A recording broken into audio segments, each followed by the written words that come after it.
Okay, we're recording. I'd like to show you guys something that I have done with the enemies that I'm really excited about.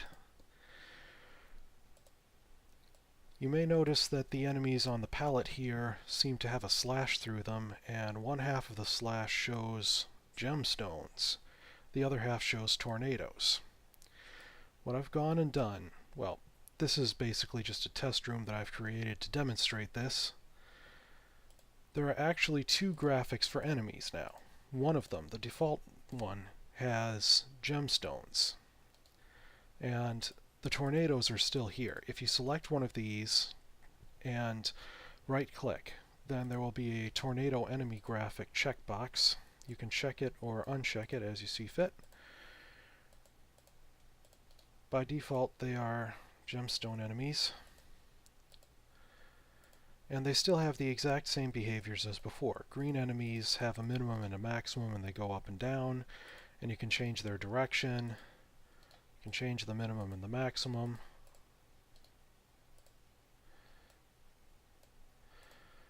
The thing about these gray enemies, though, I found out that gray gemstones don't show up well against most of the backgrounds that I have, so I actually made those pink when they're in gem mode, but put them in tornado mode and they are once again back to black and gray.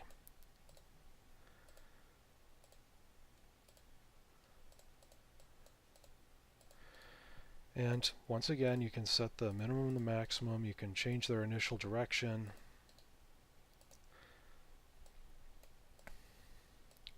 I've also given these enemies names now that they've got gemstones associated with them.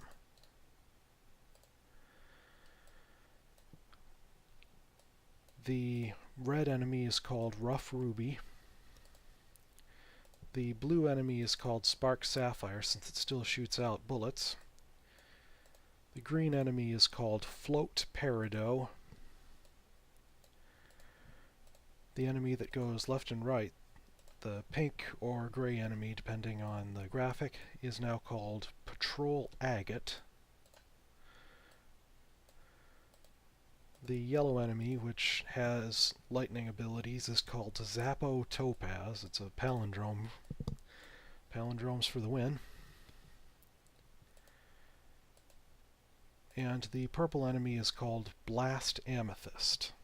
Unfortunately, the boss is still the same. Fairly soon, I'd like to start adding more types of enemies. Anyways, now that I've got this variety in here, I've also got a goal and a level start for this test level. I will save it as single room test enemies 3 here. No need to pack it since I'm just testing it on my machine. Looks like it's saved.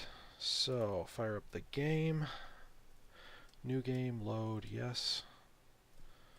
Single room test enemies 3. And you'll notice that there's lightning in between each of the gemstones. That helps to signify that this is an enemy, you want to stay away from them. Now when you shoot down the tornado enemies, they do not produce gems when they die. They just shrivel up the same way they have always done. But when you shoot down the gem enemies, they implode and then they explode into collectible treasure. This is what I have wanted to be in the game for a long time now. Now, there's not an actual inventory system or a scoring system, so collecting the treasure doesn't do you any good yet. It's still fun to collect it, though.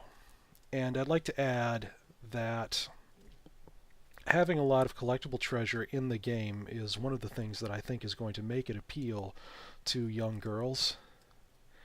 And there's tons of things which I have in mind to do with this collectible treasure, like being able to turn it into equipable items, being able to break it down and use it to create rainbows, believe it or not.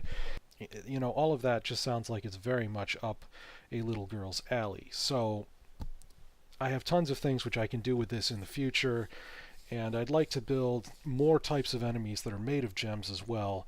But here's what I have so far, and I figured I should show it to you guys.